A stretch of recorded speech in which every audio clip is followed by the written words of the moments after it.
Today we're going to talk about prepping boards for paintings. The first thing to consider is the material that you're going to prep.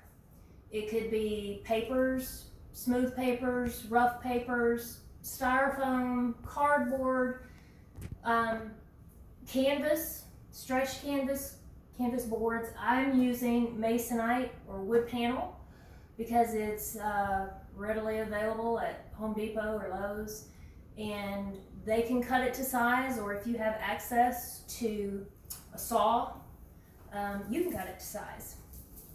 So again, select your board. This will be masonite, and you can apply your paints on a table saw, a table, outside. I'm going to work right here on the studio floor. I've just given myself a little bit of lift here.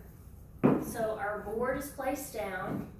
Next, you'll need to determine what type of paint you're going to use to prep the board.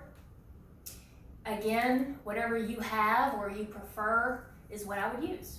I'm using a water-based paint. If you're using water-based paint, use all water-based paint.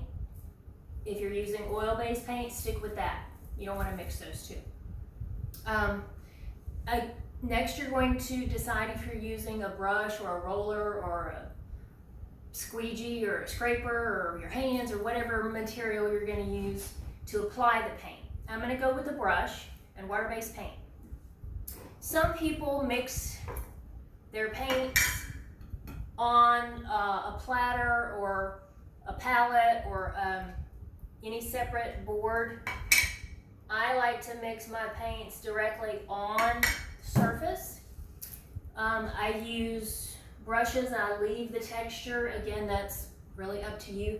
The main thing is get the board prepped and get multiple boards prepped if you can, so that when you have time or creativity strikes, you're ready.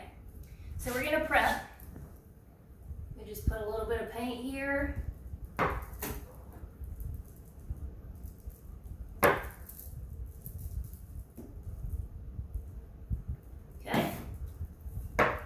And we're going to start applying.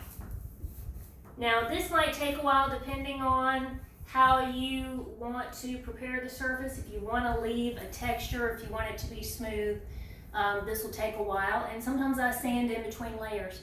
But the main thing is get your boards ready so that we can paint.